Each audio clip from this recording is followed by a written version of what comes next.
وزیر صنعت و تجارت چودھری شافی حسین نے گجرات کا دورہ کیا، جہاں انہوں نے مکمل ہونے والی ترقیاتی اسکیموں کا افتتاح کیا اور جاری منصوبوں پر کام کی رفتار کا جائزہ لیا۔ صوبائی وزیر نے سیوریج نالہ جیلانی اور یونین کونسل 10 میں واٹر فلٹریشن پلانٹ کا افتتاح کیا۔ بعد ازاں انہوں نے مدینہ سیدہ میں زیر تعمیر ڈسپوزل اسٹیشن کی سائٹ کا معائنہ کیا اور گجرات ریلوے اسٹیشن کا دورہ کرتے ہوئے ویٹنگ رومز، ٹکٹنگ آفس اور دیگر حصوں کا تفصیلی جائزہ لیا۔ اس موقع پر گفتگو کرتے ہوئے انہوں نے کہا کہ وزیر اعلیٰ پنجاب نے صوبے بھر میں ترقیاتی منصوبوں کا جال بچھا دیا ہے اور مکمل ہونے والے میگا پروجیکٹ سے عوام براہ راست مستفید ہو رہے ہیں۔ انہوں نے کہا کہ وزیر اعلیٰ پنجاب کے فراہم کردہ فنڈ سے گجرات میں بھی اربوں روپے کے ترقیاتی منصوبوں پر کام جاری ہے اور شہر کی ترقی کے لیے فنڈز کی فراہمی پر وہ وزیر اعلیٰ کے مشکور ہیں۔ انہوں نے کہا کہ چودھری شجاعت حسین کی قیادت میں گجرات کا نقشہ بدل دیں گے۔ مدینہ سیدہ میں زیر تعمیر ڈسپوزل اسٹیشن کو انہوں نے علاقے کے عوام کے لیے انمول تحفہ قرار دیا اور کہا کہ گزشتہ سیلاب کے دوران کشمیر سے آنے والے ریلے سے شہر متاثر ہوا، جبکہ بعض شرارتی عناصر نے بند توڑنے کی کوشش بھی کی۔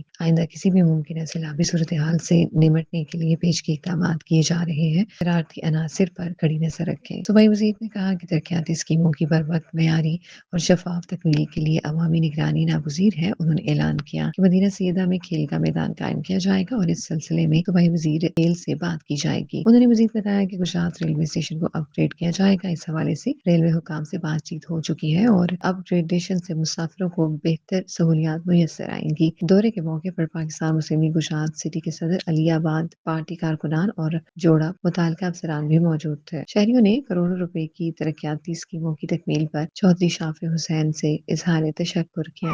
محمود اختر محمود، جذبہ نیوز، گجرات۔